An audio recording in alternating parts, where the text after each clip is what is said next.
Hi, you're about to listen to episode 17 for my Power Reclamation podcast. And you'll find that it's audio only here today because when I did the recording, I basically wasn't sure what was going to come through me. I was trying to formulate something, so my eyes were closed most of the time. It was a pretty boring video.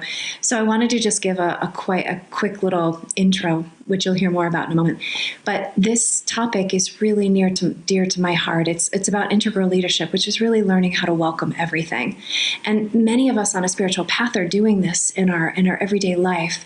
But many leaders are longing to be able to take this into their businesses and lead like this, lead from this deep integrated way where, when I think back to my journey along these lines, it's been 20 years since I first took a course at Naropa University in Boulder called Authentic Leadership by a woman named Susan Shea. And it really revolutionized my way of thinking. Authentic leadership opened the doors for me around so much of what now is mainstream, but at the time wasn't really talked about much unless you were in a therapist's office, talking about our nervous system and really talking about what it means to actually learn how to say what's true for us, even if it's going to offend people, and doing it in a skillful way, owning our experience and learning how to be with impact with other people. So it's been an amazing movement, authentic leadership in general. And there's a next level, not to say that we leave anything behind, but the next level is integral leadership. And so this means bringing everything along that we've done in the interpersonal realm of growth and development at an authentic leadership level, and then including a whole other frame of authenticity, really, which is befriending our shadow. And that's calling in to our awareness parts of ourselves that we've either denied, banished, rejected, or that we're bolstering to try to get our needs met. So it's really coming into contact with the ways that we operate in order to fulfill, basic needs like being respected, belonging, being cared for, being part of something, belonging, I suppose. So ensuring that we have those needs met means that we create these strategies. And so part of the continual evolutionary process of leadership is to know what those are, learn to identify what they are, and then become more integrated as we welcome these parts home. Because ultimately, for a long period of time, most of my life, actually, until the last probably 15 years, I have tried to fix all these parts of me that were so broken. But actually what I've learned, the liberation of the pathway to integration is actually not fixing or banishing, because that's what this finding these parts in ourselves that we have shame about or we don't want anyone to see because it's so vulnerable. It's in those places that we actually have our power. And so learning how to befriend and welcome these parts of ourselves is really the ultimate journey. And I had to do a 360 or 180, I guess, and come into realization that those parts of me aren't broken. They're just conditioned aspects of self. And when I can become more intimate with how they're operating, I do have more choice when they come up. Of course, I still get triggered. Of course, I still have rage come through or grief or create incredible stories about myself or other people that aren't true to justify something. And we all do it. So this episode really frames what is integral leadership, what are the 5 phases of leadership, or we could also say consciousness, and what does it mean to start shifting into the next level and integrating the parts that we've cultivated and then bringing it to the next level. So I hope you enjoy the show.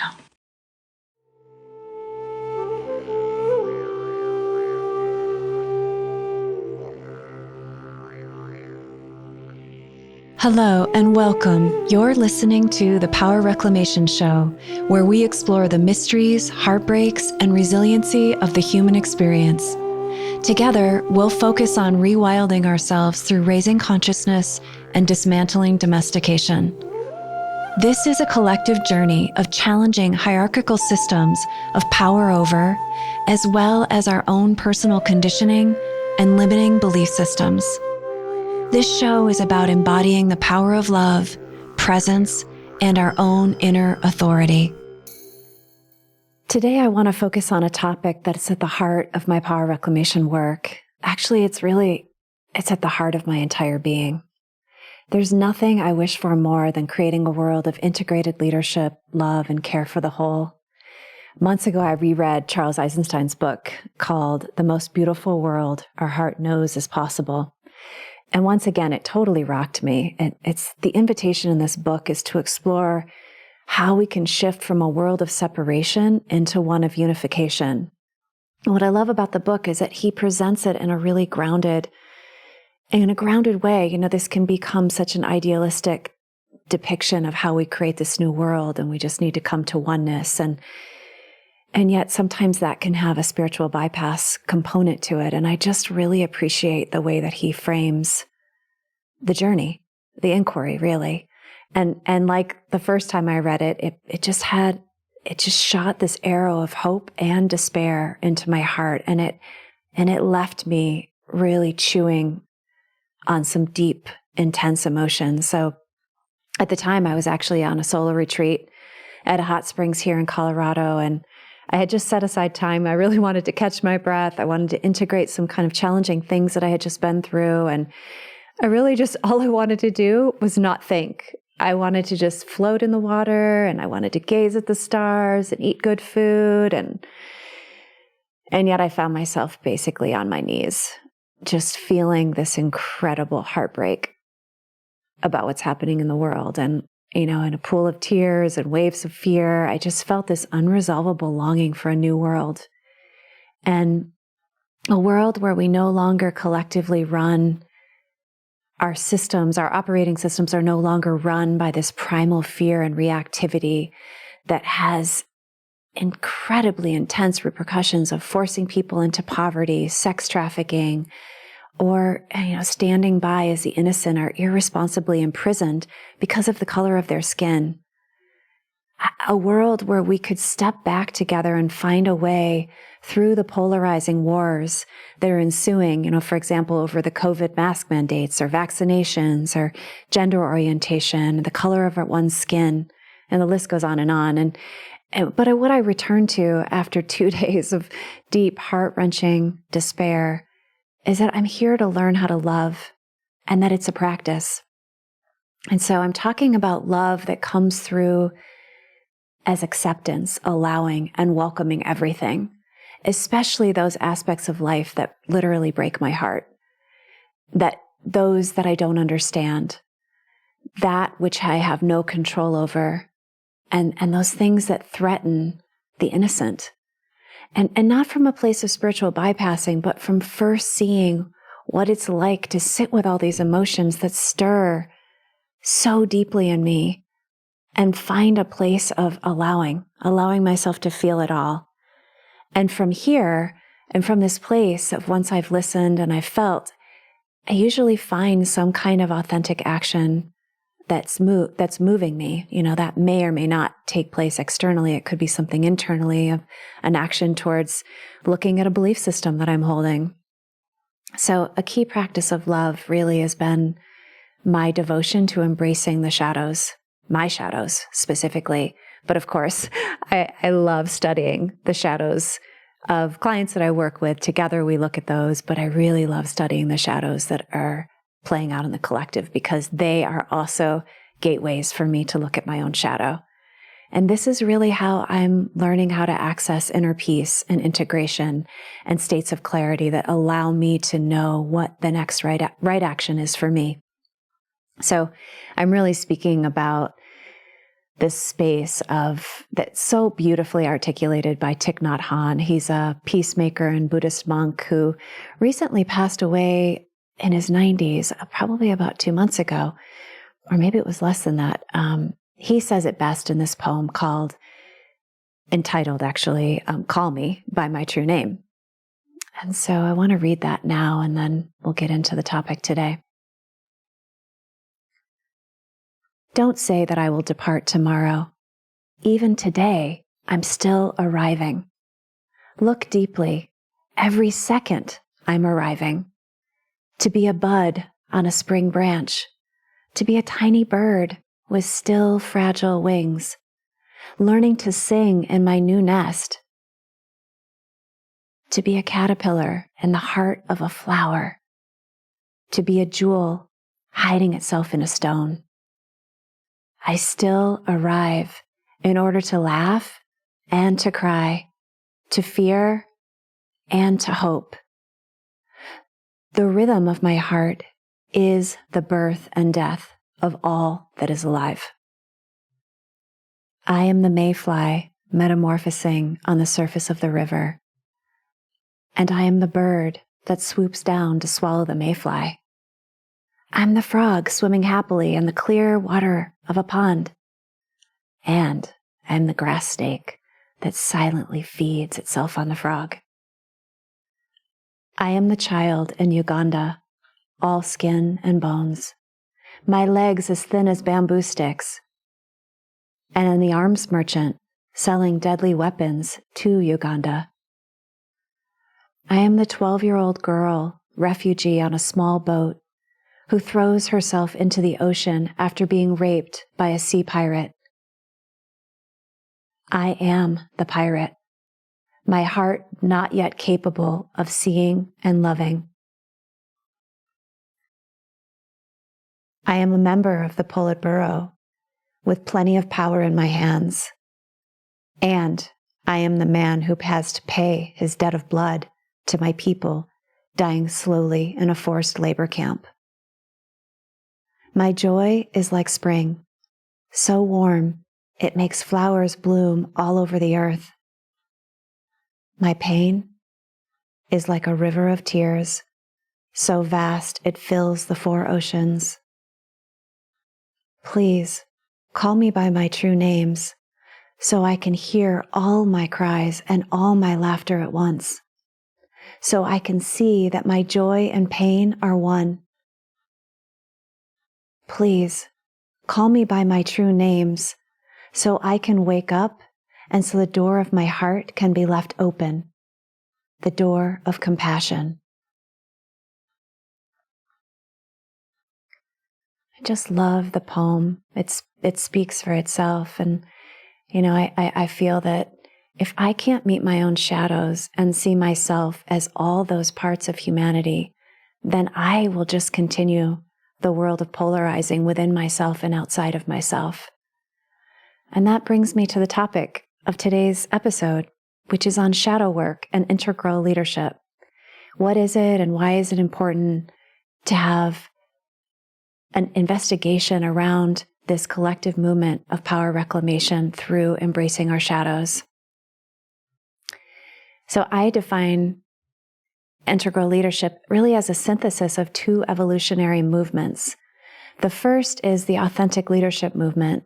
And one way to define the transformational leadership journey of authentic leadership is through the acquired skills of learning how to expand our self-awareness and our ability to own our impact. And that's both knowing what our gifts are and also knowing the impacts that our behavior, our unconscious habits have in causing conflict for others and for ourselves.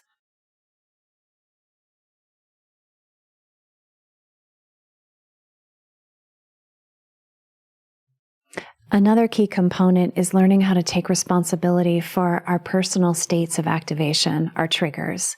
Really like what conditions cause reactivity in us, which leads to learning how to map our triggers and our reactive tendencies so that we can work with them directly and consciously, rather than, as my friend would say, having them come out from underneath our armpit. So in a way, like having them come out sideways without even our awareness. And another authentic leadership key element is learning how to regulate our nervous system and really investigating what is our self-care practice to do so, and how do we bring compassion for these states of reactivity. Another, taking ownership for our direct experience rather than the impulse and protective mechanisms of blaming others for our own disowned feelings. Another is developing a mindfulness practice so that we can manage the complexity of living and operating in a chaotic world with a system that's wired to mitigate threat as soon as possible, whatever kind of threat that might be. That can be physical or psychological. And another is practicing compassion, cultivating compassion for ourselves and others, cultivating the art of reflective listening. How present are we when people are sharing about their experience? How quick are we to go into waiting to have our turn to talk, or even before we've actually let the person know we've heard them? It's so easy, and I see myself do this, where I jump in and start sharing my perspective before I actually have acknowledged that I've heard theirs. And this is more important, from an authentic leadership perspective. This is most important when we're talking in an emotional conversation, when it's no longer about logistics, but it's come into a conversation where there's emotions involved. It's really an artistry to learn how to, especially if we're triggered, allow ourselves to reflect back what we've heard before we go into our own material. And another is learning how to traverse the unknown. It's the one greatest threat that we come upon as humans. And how do we do that with greater resiliency, curiosity, and even trust? So yeah, the first of the integral leadership and the synthesis of these two movements is the authentic leadership. So integrating how to become a more authentic leader. And then the second component is really learning how to integrate the shadow. So it's shadow work, which really refers to the hero's journey of befriending our own shadow and our own projections in order to reclaim more of our wholeness.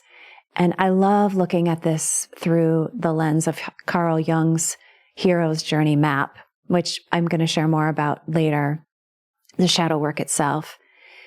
But I want to continue. So I'm framing integral leadership as really the synthesis of these two bodies of work.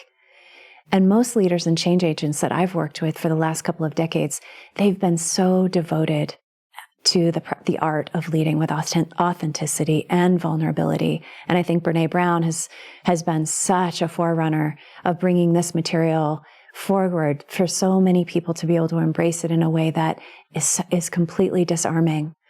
And, each one that I'm working with has been examining the principles of power over. And that's really how to create systems starting within ourselves of inclusivity, curiosity, and empathy towards the whole, while also befriending our personal blind spots and taking responsibility for when we operate through the principles of power over. And power over is more our fear-based reactive states, when we're maybe moving towards domination. And that can be really covert. Domination can come as guilt tripping or punishing someone or withdrawing. I don't often use that. I don't know why that's coming through right now, but I wouldn't typically say domination is withdraw, but when we know we have an emotional connection with someone and we know that that's a way to hurt them, even if we're not conscious, that is a way to dominate the space. So learning how we are operating from power over. And that's what I've been witnessing with so many of the leaders that I'm working with. So in other words, each one of us is leading with care for the whole system by interrupting our reactivity, our operating systems that are driven by threat, and befriending our protective behaviors. And I really firmly believe that until we understand the link between the behaviors that we're employing, that we're innocently employing, I should say, to make sure that we have power, that we feel safe, that we feel connected, that we feel a sense of belonging, and that we feel our worthiness, which can sometimes look like approval seeking.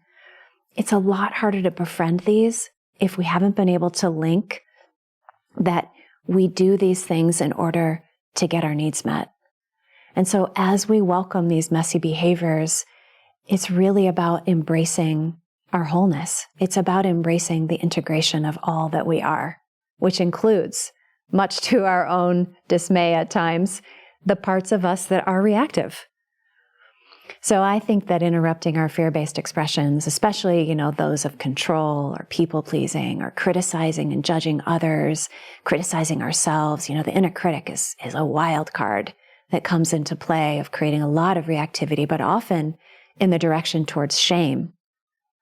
Whatever the flavor is, it's the most radical redefinition of powerful leadership to be able to actually turn our attention towards them and own them as parts of ourselves.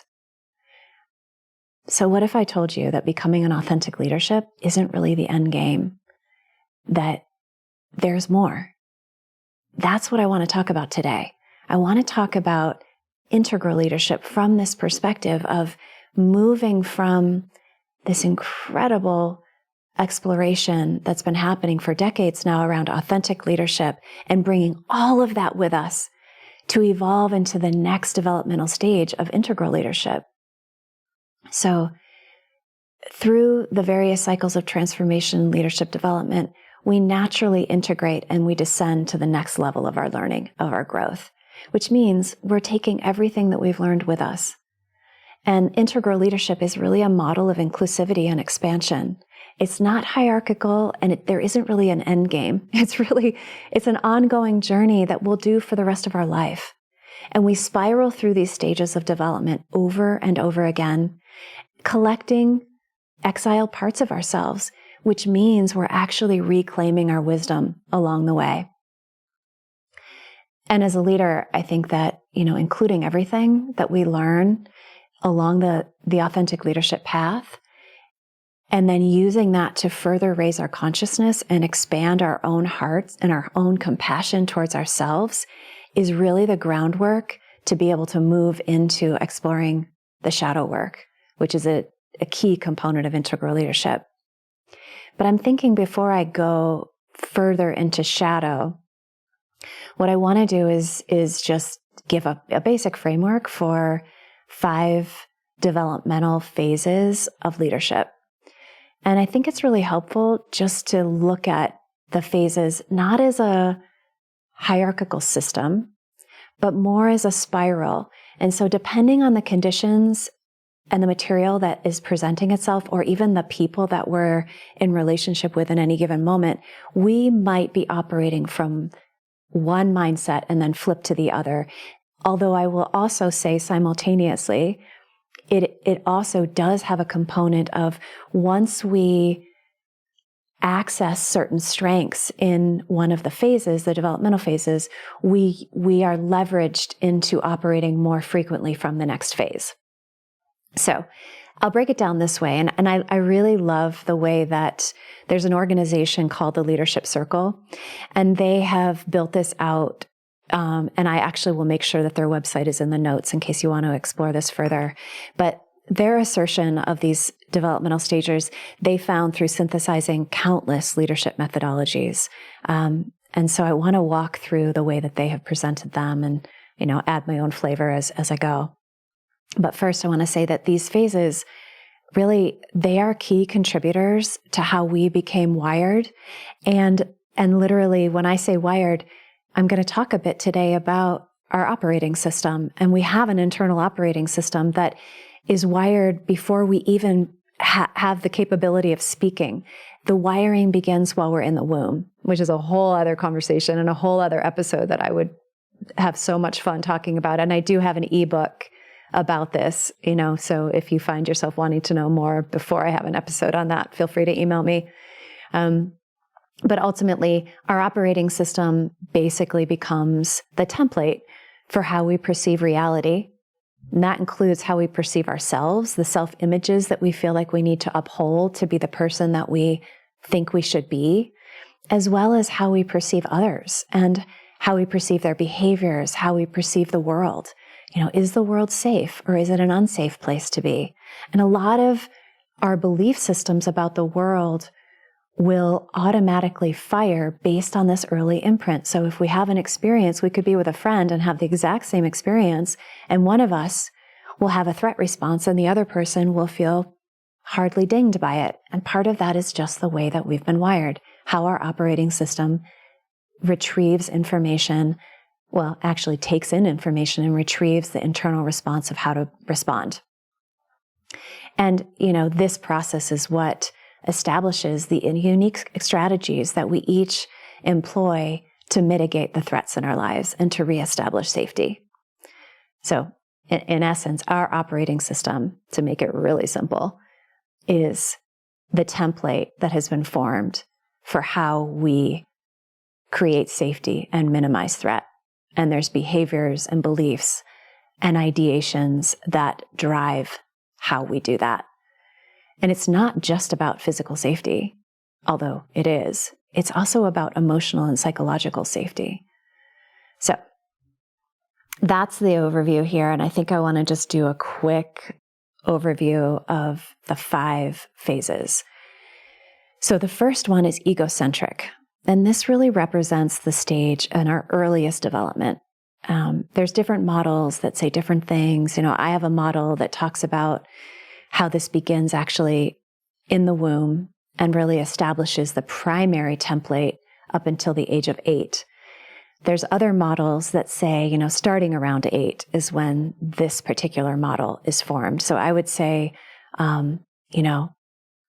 it doesn't really even matter, to be honest. I mean, we could say from in utero until a young adulthood, we are being informed by life, and it is stitching together the imprint and the template of how we perceive reality.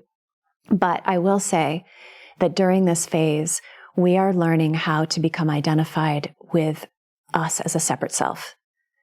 We are learning what it means to be a separate self, and that includes how do we get our needs met? Because at the end of the day, we are primal animals with a need to survive. And that means if we don't get our needs met, we don't survive. And so we'll see more of this in the psychological realm, actually, than the physical. Although, depending on, as we know, poverty and hunger and starvation is a huge phenomenon in the planet. And so in those places, it's just about physical need. But today, I'm going to be talking a lot more about the psychological part.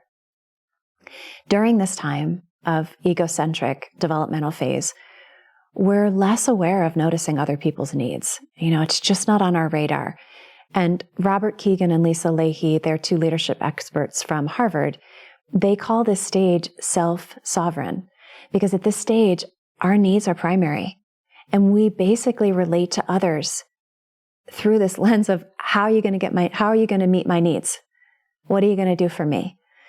And it's innocent. It's, really just that initial wiring. And we haven't yet developed the skill to make others' needs equally important to ours. And the caveat to that, I would say, because I'm one of these people, is unless we were conditioned early to become hyper-vigilant and hyper-aware of other people's needs in order to create our own sense of safety and connection, then during this egocentric stage, we are getting our needs met by attuning to other people's needs. So we're still doing the same thing. It just plays out a little different. It may not be in the traditional lens quoted as selfish or, self-centered. But at the end of the day, it actually is serving the same need. It is tending to oneself, even though it looks like caretaking others. Okay, so that's the first phase, egocentric. Second phase is reactive. And in this phase, we build our identity based on how well we live up to the expectations of others and our culture. In other words, we define ourselves from the outside in, rather from the inside out. And Stephen Covey calls this stage of external orientation our dependent phase. As a result, we define ourselves in one of 3 ways. We define through our relationships, our intellect, and our ability to perform and achieve. So rather than knowing the depths of who we are from the inside out, we are seeking to know ourselves by the perception that others have of us through our ability to create relationships, socially, to be accepted, our intellect, our ability to traverse the world and be able to use that skill set, and then our ability to perform and achieve, whether that's through athletics or through, again, the intellect or through other means. Those are the 3 ways that we learn how to identify our sense of self. And during this phase, we learn which strategies will suit our conditions best. So when we feel threatened by the basic need of feeling safe or connected or empowered or even respected and accepted, if we feel threatened in those realms, we will determine which strategy is needed to ensure that we get that need met. how to reclaim a feeling of being accepted. Well, we might do that by being a high achiever because we're praised for that. So the three main categories of reactive leadership strategies are complying.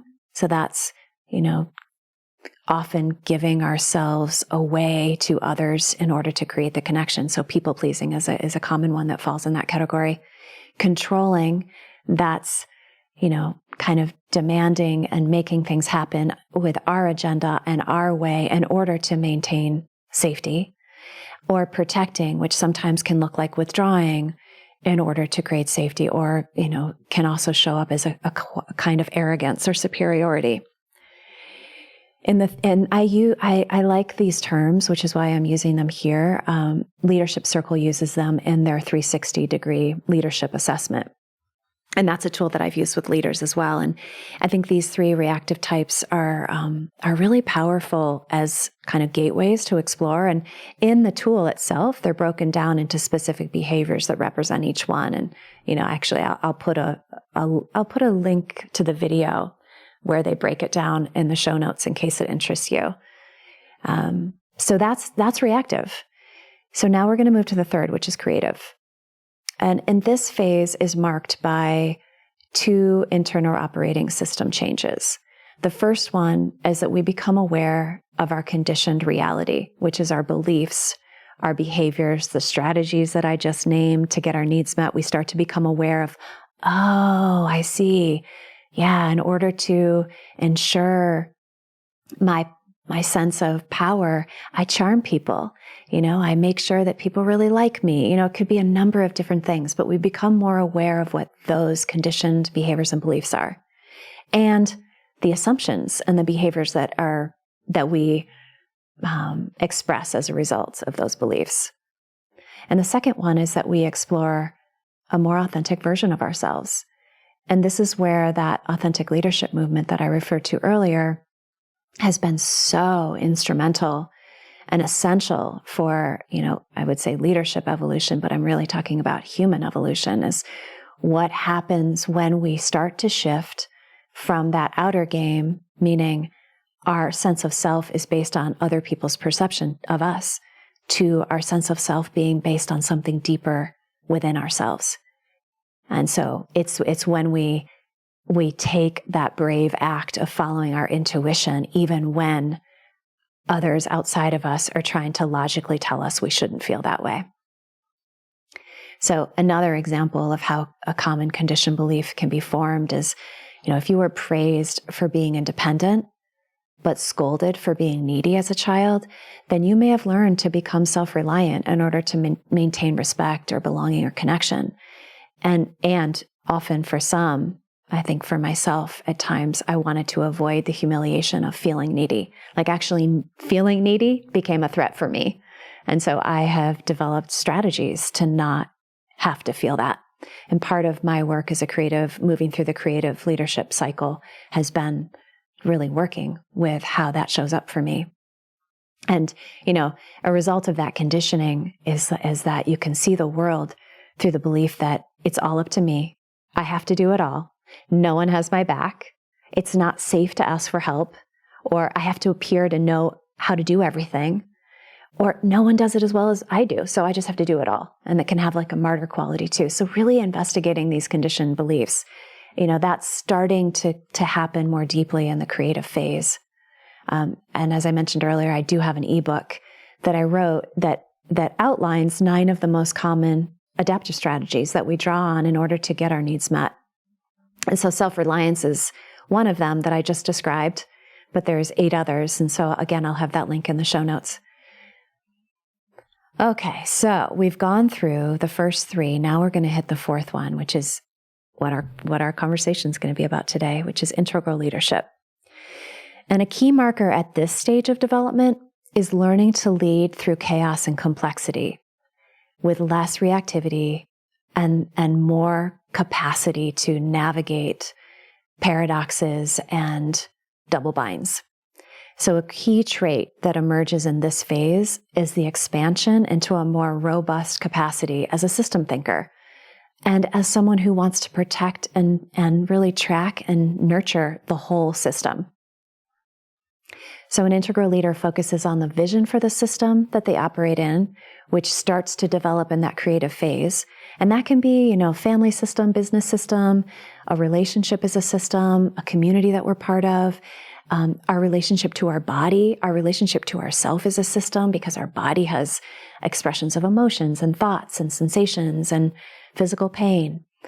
But it also expands in this capacity, the vision expands, I should say, to include the well-being of the systems that hold us. So in other words, the systems that are in our subsystem. So for example, the impact of our actions on the environment, or the other systems that influence young minds. I think of as people that I coach who are parents.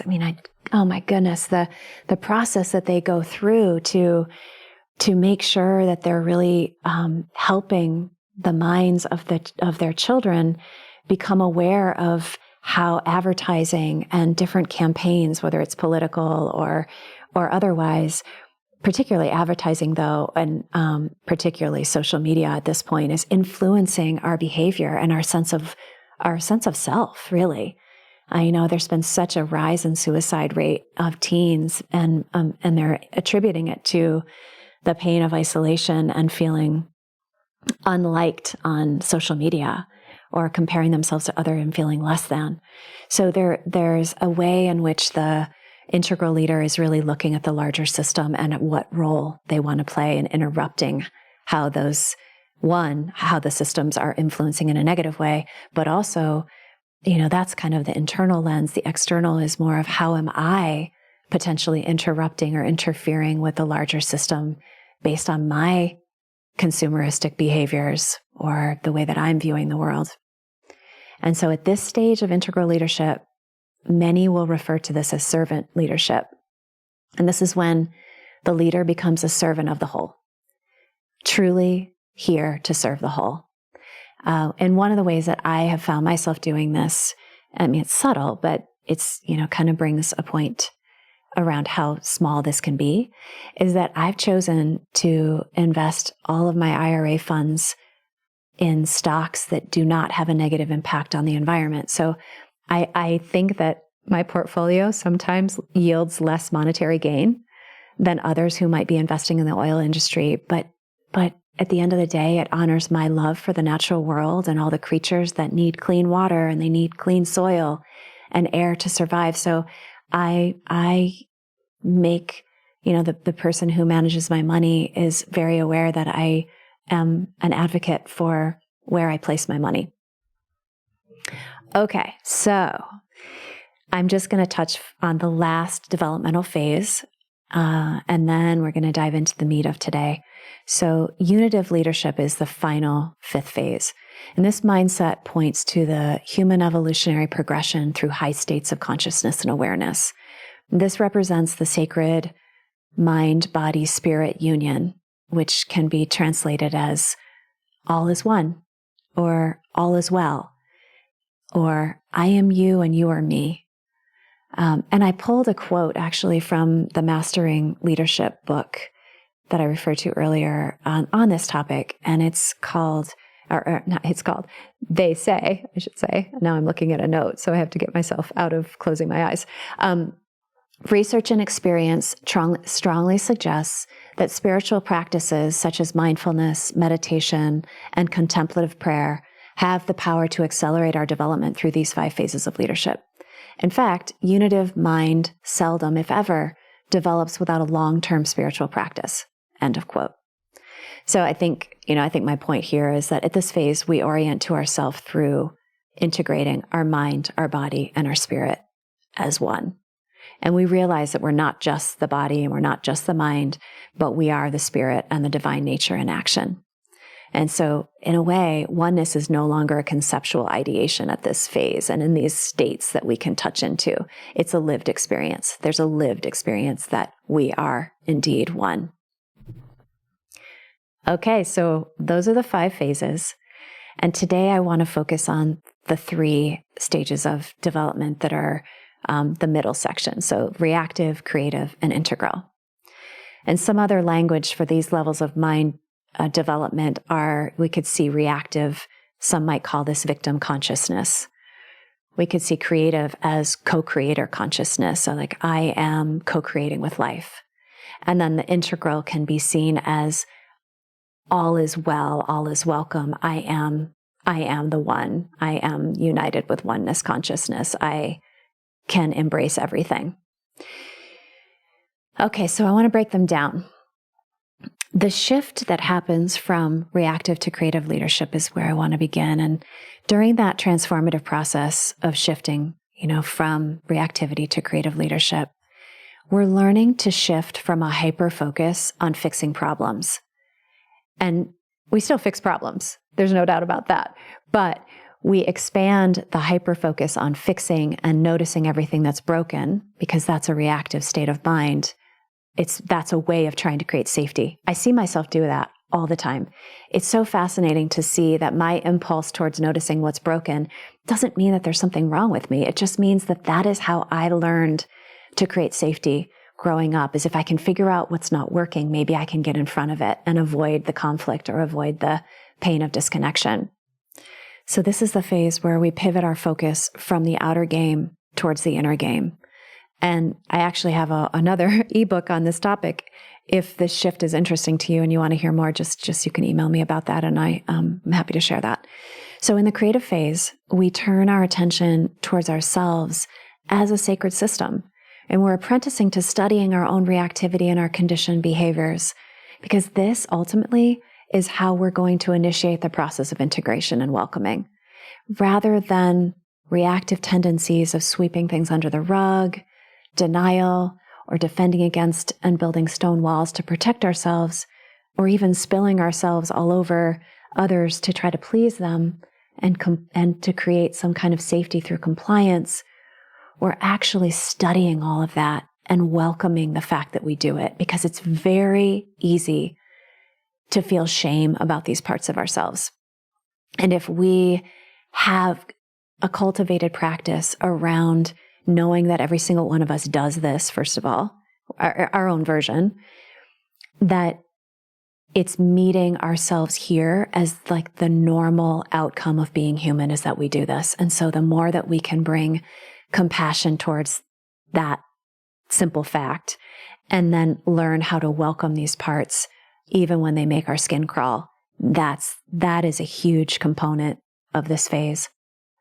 And so I really feel like we become empowered when we slow things down. And that's why I often talk about rest. And I mean rest, like drawing our attention inward and slowing down to feel ourselves. And meditation is a fantastic way to do this. Journaling is a way to do this. Spending time in nature is a way to do this.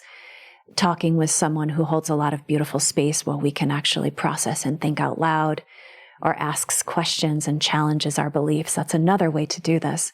But ultimately, suspending our habitual and reactive states is how we make room for a new choice. And so really what it requires is studying, what are our tendencies? Like, when do we blame other people, or withdraw, or people please, or criticize, or, punish others when we feel powerless, or when we feel helpless, when we're trying to find safety or regain ground again? So suspending habit allows us the freedom to behave with more authenticity and to express inspiring leadership, because most of us know that being in and around others who are trying to dominate us, or employing tactics of power over, or driving through fear-based leadership, it's just not that compelling. So, although I could say that it is compelling for parts of us that still believe that that's how the world operates, that we have to give our power to someone else, that or we need to take power from others to be safe. So it's kind of like, that's a whole other conversation that I could have a joy talking about. So, but I'll stay on track here. So as creative leaders, we're basically accepting that we're wired to protect and we're wired to connect. And that means that we're going to feel completely confused sometimes, because we will be reactive. It's part of our survival wiring, but we might react and push people away when actually what we're really wanting is connection. So it's really a double bind to live with both needs, sometimes simultaneously. And another component that we really work with in this phase is befriending and meeting these exiled and protective parts of ourselves. The parts that fear being wrong or unworthy or falling short, those are the parts that need our attention the most. And then the other is learning to embrace feedback about how we impact others. And that's both the gifts that we bring and the inspiration that we bring to others, as well as the impact that causes disconnection or causes people to feel, let's say, not heard, not listened to. So learning to embrace feedback is a key component in the creative leadership phase. And it's pretty gritty. This whole journey is pretty gritty, actually, because I think taking feedback is one of the harder things. It's one of the primary threat responses. And I think it takes a warrior's heart to receive feedback, especially, underline this, especially when it touches our core wounds. And our core wounds are those really deeply entrenched beliefs about ourselves, whether it's, beliefs that we, underneath everything, we're a fraud, or that we're not good enough, or that we're too much. Those beliefs that get imprinted so early. But in this phase, we just do it. We just do it anyway. We learn how to receive the feedback and learn how to be with ourselves when the shame comes up. And I think for myself, it's like pinning each data point on our personal transformation map so that we can further investigate what are the strategies that cause those outcomes or impacts that we're not wanting to create.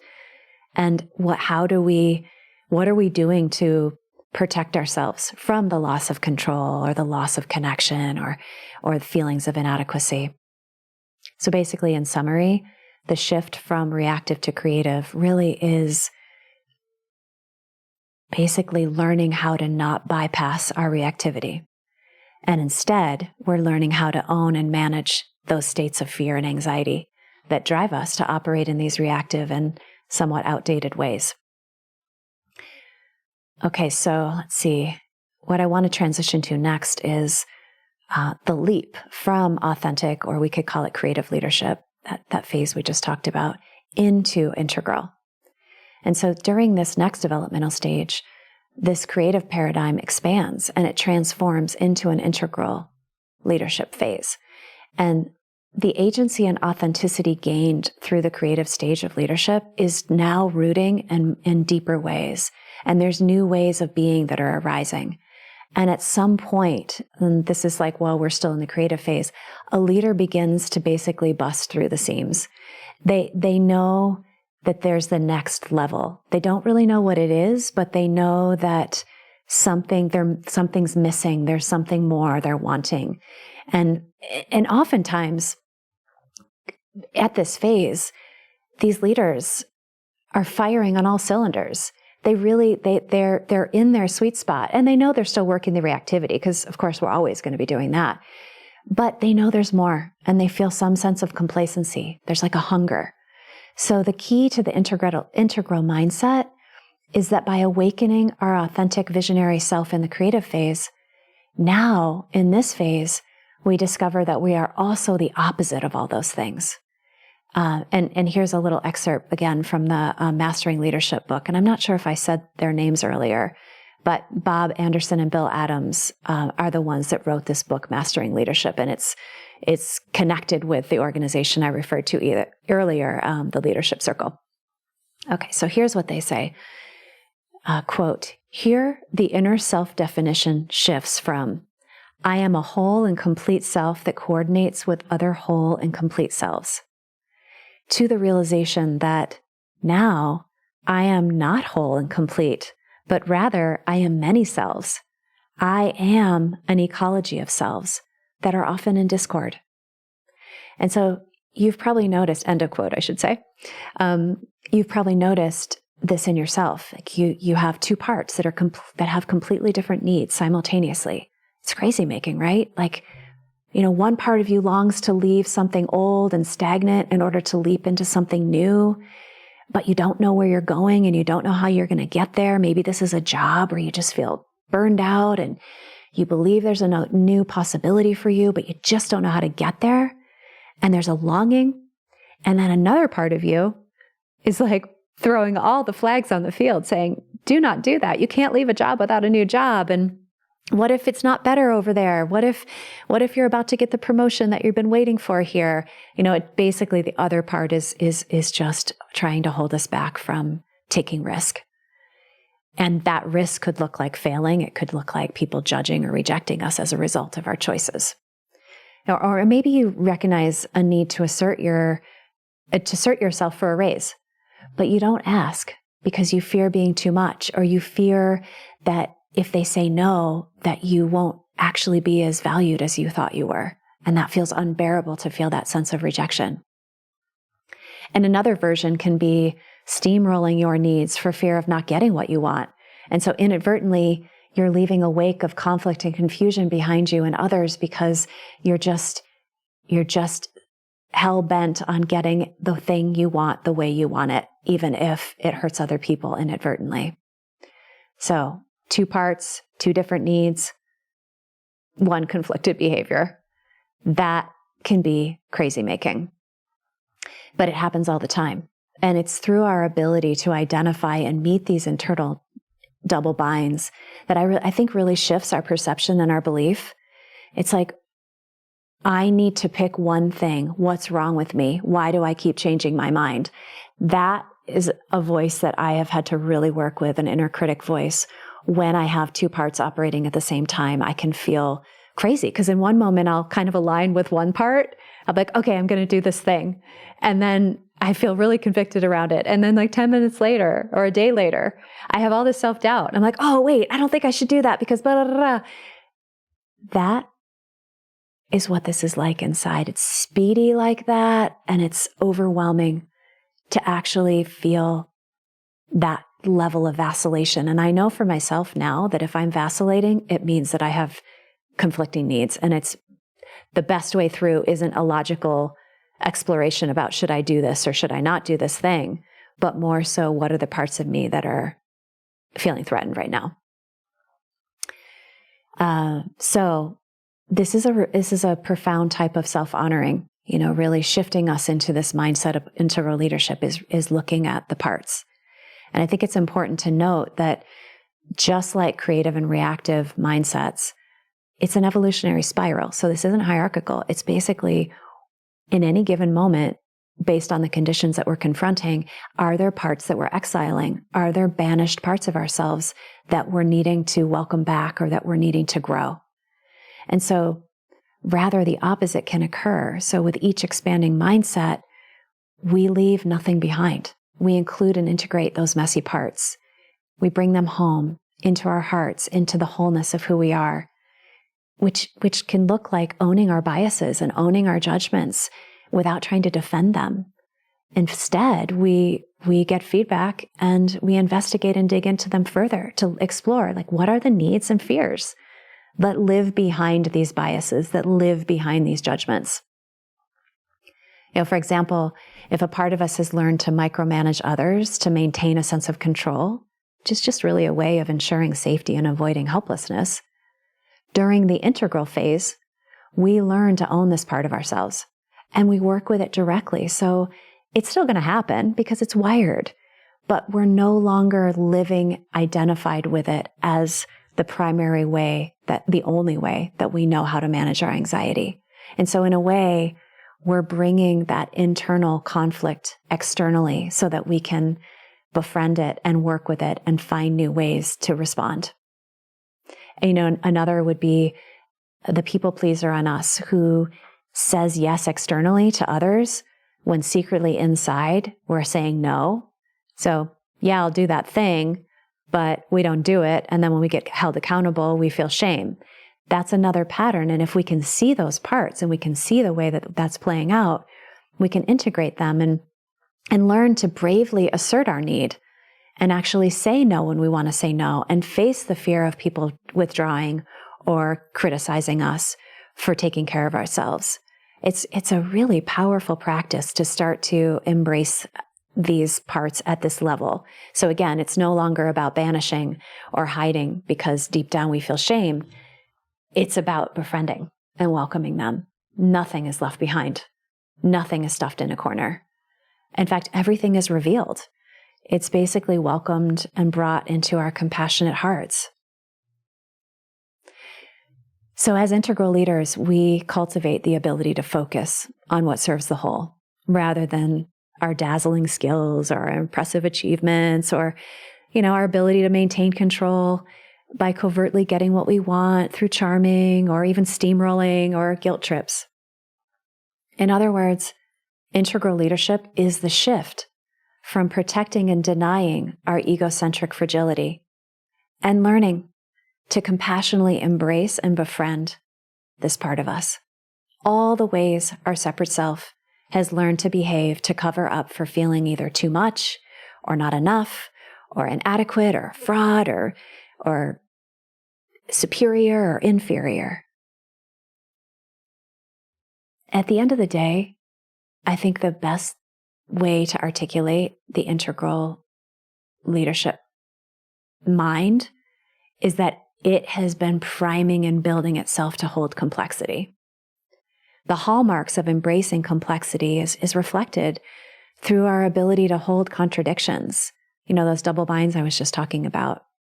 To hold conflict and polarizing perspectives without swiftly, actively, unilaterally making a decision to stop the confusion or to stop the discomfort of the polarization. It's also our ability to notice where we're in denial or where we're oversimplifying something or minimizing something in ourselves or other people. And I think that, if we find ourselves resorting to quick fixes to manage our anxiety, I think the powerful invitation is actually, hold on.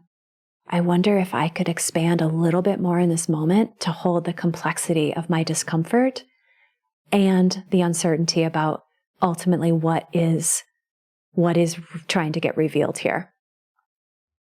So the integral mind looks for merits in all the perspectives, and it works towards harmony and really synthesizing amidst the contradictions and amidst the uncertainty. I think what I want to share is just a couple of key hallmarks, just to take this in even further, of what an integral or evolutionary leader looks like. And so it's someone who knows how to manage their reactivity. So taking personal ownership for our defensiveness, it's kind of a repeat here, our defensive strategies and our reactivity, actually. And another is embracing polarities. So embracing the extreme differences and trying to cultivate a sense of curiosity and patience. Because sometimes this means, it means not knowing. It's like staying in the not knowing until more information is revealed. Another is owning our stories. I haven't mentioned much about that today, but we create these narratives about people and why they're doing what they're doing and why we do what we do and who's right and who's wrong. And I think that investigating these narratives is a key to seeing where we're making assumptions. And often these repeating relational conflicts and tensions are places where we can investigate stories and look at what is our role?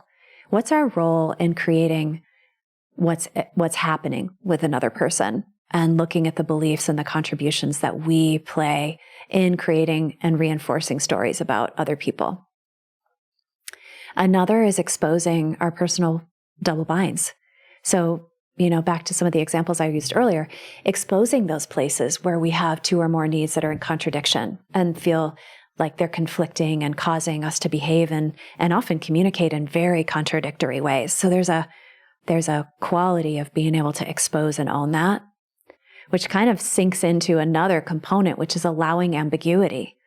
And so being with the ambiguity and uncertainty without reacting or prematurely forcing change or even collapsing into passivity by sweeping things under the rug. How can we learn to live with ambiguity and ask the questions that will help create more clarity, but not in a swift, anxious way, in a more reflective, contemplative way?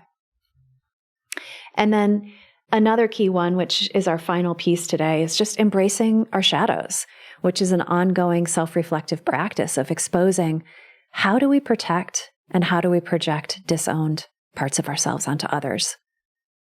And so building on this key gateway, of transforming into integral leadership through embracing our shadows is just the final part I want to talk about today. Remember earlier when I spoke about double binds and the competing needs, I think the realization that we are made up of different parts with conflicting needs is not an indicator of our brokenness, but I think it can often feel that way. It can often feel so messy and it can feel so broken when we have different parts having different needs. And somehow internally, I think, even without conscious thought, we feel like we just need to pick one to get out of the discomfort.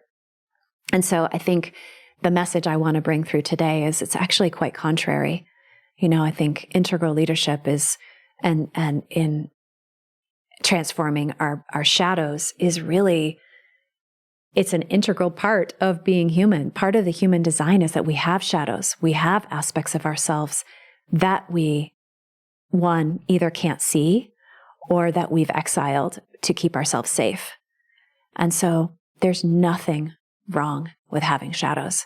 In fact, at a certain point, it can become very enlivening to start exposing where they are, because each time we befriend a shadow, we actually bring more energy and life force back into our system. Because having a shadow is like having a leak in the bucket of our existence. It's like energy drains because we're trying on a subconscious level to make sure that no one sees this part of ourselves, or that we never have to feel this part of ourselves. So this is where the next trademark, really of embracing leadership comes in, is shadow work. And it's the intentional focus on the parts of ourselves that we've ignored, or the parts of ourselves that we haven't developed. Because shadow doesn't mean dark, as in bad dark. It means dark as in unseen, neglected, ignored. And these parts really need a place to come home to.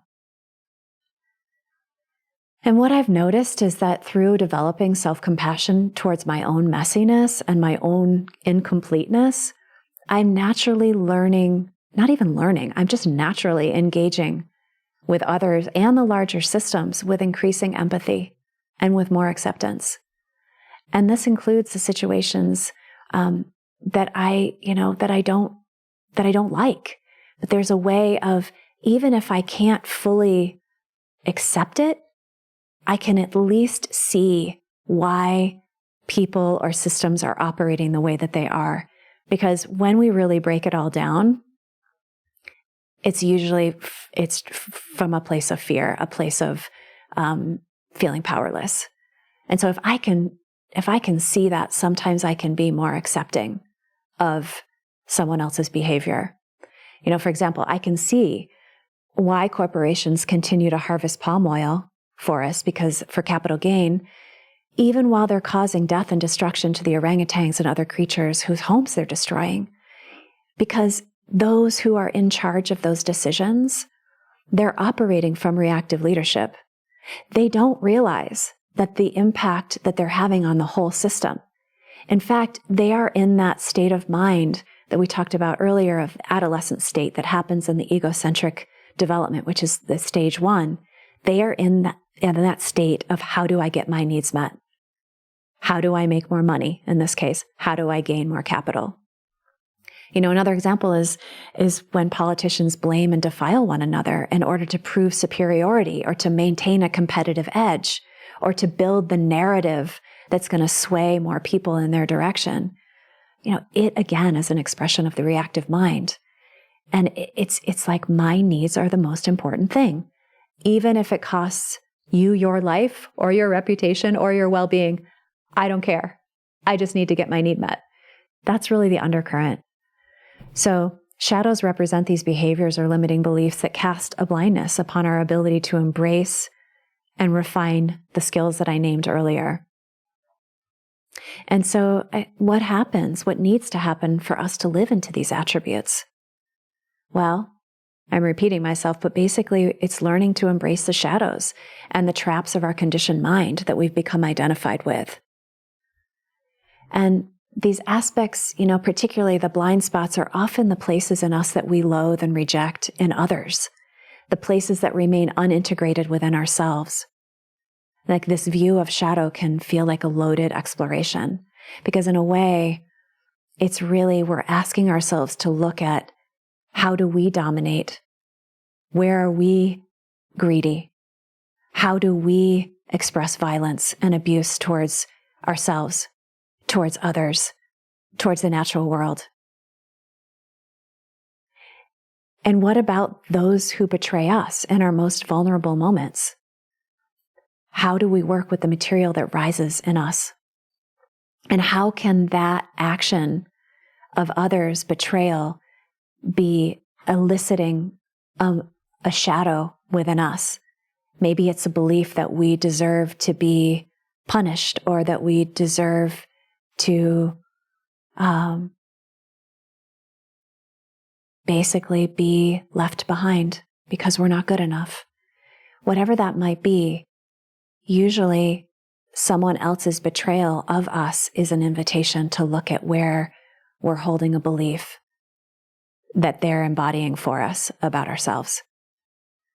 So it's very transformative and rich terrain, this shadow work, and it's incredibly messy. It's incredibly confronting, and it can be really scary. It will call forth all the ways that we defend, protect, and control how we want others to see us and how we want to perceive the world in order to keep our stories, to keep our narratives basically going.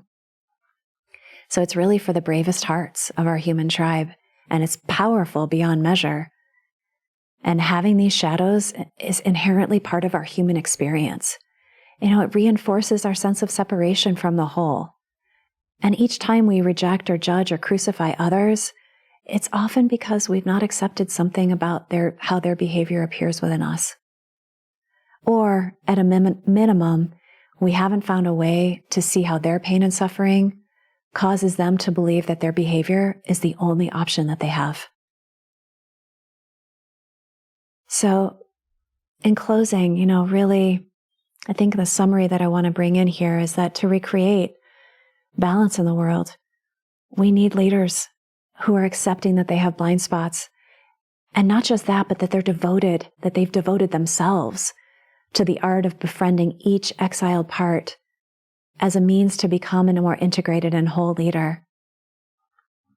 And if this is you, I want to support you to become the most powerful and present leader that you can be. And you may be able to tell by now that I'm devoted to this work. I am devoted to walking side by side with brave and inspiring people who know that they're here to make a difference beyond the bottom line, beyond the idealizations of who they think they should be. And I really believe that the leaders who are most influential in supporting the planetary changes that are needed at this time are the brave ones who are willing to dig deep and get messy. Because until we befriend our shadows, we remain operating from outdated patterns of fear and polarizing judgments towards ourselves, but also towards each other. We need a new paradigm of leadership. And I hope that in listening today, that something sparked in you about wanting to reclaim more of this power within you and become a larger part of this movement of learning how to lead from the inside out.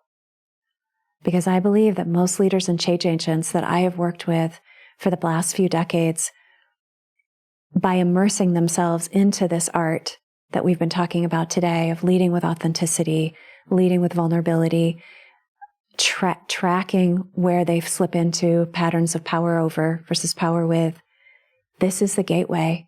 Finding our shadows is the gateway. And leading with care for the whole system by interrupting our habitual protective patterns, whether that's unilateral control or domination, this is how we create a new world.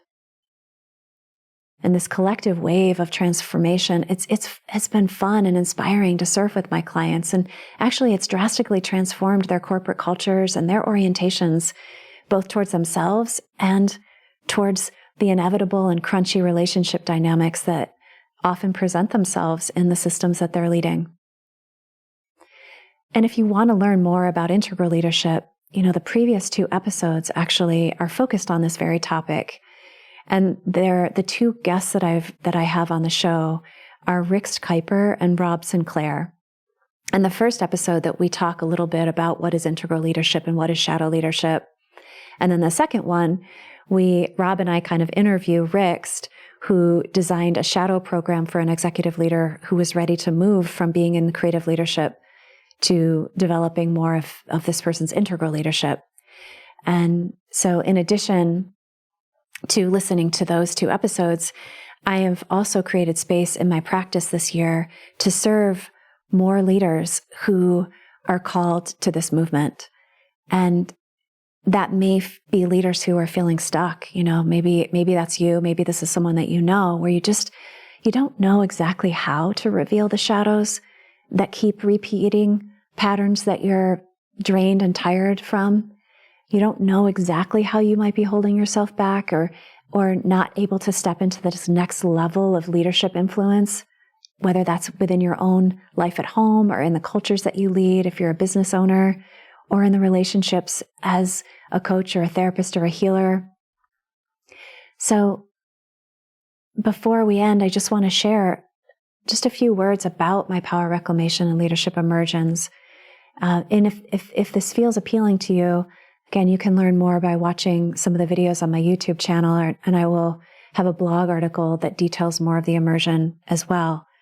But essentially, I'm basically calling in those of you who are hungry for this movement, those of you who are business leaders or entrepreneurs or coach, therapists or healers, people who are here devoted to creating highly conscious cultures, teams, and that can be family, businesses, and the relationships that you're in.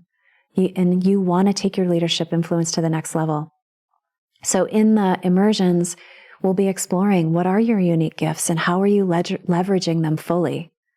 But we'll also be looking at what are your leadership shadows. And I'll stand by your side as you and I co-design a process where we can collectively identify the places where you have exiled parts that need befriending, parts that want to come home, so that you can lead with more integrated power and presence. We'll probably be looking at where do you feel stuck? What are the dynamics in your life, both professionally and personally, that keep you up at night, that cause repeating cycles of conflict and challenge? And I do think the gateway of looking at repeating patterns that drain and deplete us are often a place where we have shadows and places where we can reclaim more of our power. And so part of my role as a guide is to help you dig deep, to help you dig into the root of the influencing factors that are causing stress and anxiety or relationship conflict or even, an increasingly short fuse that you're noticing with yourself or others. And my approach is somatic based, which means I help you to access the wisdom that lies within you. It's in your body, it's in your emotions, it's in your heart, it's in your mind, it's in your beliefs, it's in the shadows. It's everywhere. And rather than employing a fabricated construct onto you, I'm actually helping you draw upon the intelligence within you to help you gain the clarity of how you can become more integrated and whole. And in some cases, we may traverse the integral leadership assessment through exploring the 6 gateways of my power reclamation system. Or we may use, if you're an executive, we might use the approach of doing an initial assessment through conducting the Leadership Circle 360 profile that I referred to earlier, just as a springboard for launching directly into the shadow integration work. But each of these immersions, whomever this is with, is customized. And, I will co-design this with you. We'll determine whether we have in-person retreat. We'll determine the whole scope of what we're trying to achieve together once I know where you are in your development and what it is that you're longing for. So if you do feel called, please make sure to submit your application before the final deadline. And there will actually be 2 waves of admissions because I'll have leaders starting in May, and then I'll have another starting in September. And we'll be meeting one-on-one, but you'll have homework, you'll have self-reflection exercises, and we'll just be leveraging, like I said, I think one of my superpowers is helping get to the root of why the reactive behaviors continue to repeat themselves, or why these shadows are staying in the shadow, and how do we bring them to the surface. And really, ultimately, what I've learned the most is that to evolve, I have to grow comfortable being messy. And I have to feel safe enough to tell the truth about my behaviors, my motivations, even my beliefs. That's the only way that I'm going to be able to see beyond my limiting perceptions of reality and my impulses to protect. And I've learned by trial and error that to become the most effective change agent, I need to understand what aspects of myself that I've exiled. And I need to learn how to befriend them all. And this is why I've devoted my life to this professionally and personally, because for me, there's no separation between who I am with my clients and who I am in my personal life.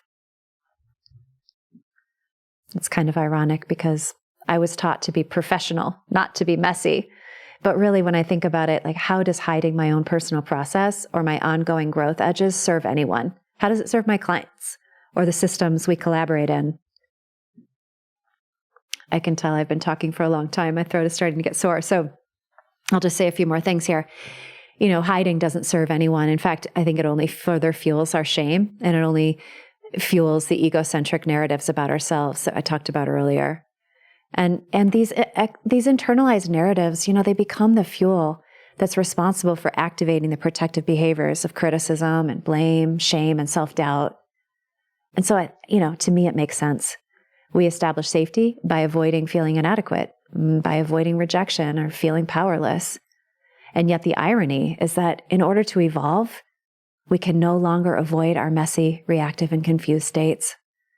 In fact, to integrate and live from our wholeness, we actually need to see them, and we need to welcome them. And what I've learned is we don't need to approach these parts with an agenda to fix them or reject or judge them, as these protective parts of us need to actually be honored. They have served us well. And, for me, it's been an incredibly vulnerable journey to lead in this way. And it continues to be the most enlivening and confronting ride of my life, because ultimately everyone is a teacher and a gift, and especially the people that I feel triggered by. And as I've grown my capacity to meet these exiled and dark places in myself, I am so much more equipped to compassionately do the same for others. And I think this is one of the most fundamental tools of transformation that I'm able to offer to the leaders that I guide and support. Because I do believe that when we are seen, when we feel supported and safe, and we feel accepted in our most reactive states, that naturally and organically a new way of leading takes root. So if you're a leader traversing your own journey towards integration and wholeness, feel free to write me and tell me about what you're learning. What are you doing? Where are you struggling? And I'm always looking for inspiring leaders to host on this podcast so that we can find one another and share our stories. So here's to coming home to ourselves, to each other, to our oneness, and hopefully to a recalibration and a new way of being on the planet, so that all the species and all the beings here can feel a sense of connectedness, nourishment, safety, and protection. I hope you enjoyed the show today. If you want more, you can subscribe to this channel. This will automatically queue up the next episode for your listening. If you have a burning question or topic you want to learn more about, please send an email to Ask Anne-Marie. The direct link is located in the show notes. And please leave a review. This keeps me inspired and focused to bring you more. If you want to learn more about my work as a power reclamation guide, leadership coach, and organizational culture consultant, you can visit my websites in the notes. Thank you again for joining today.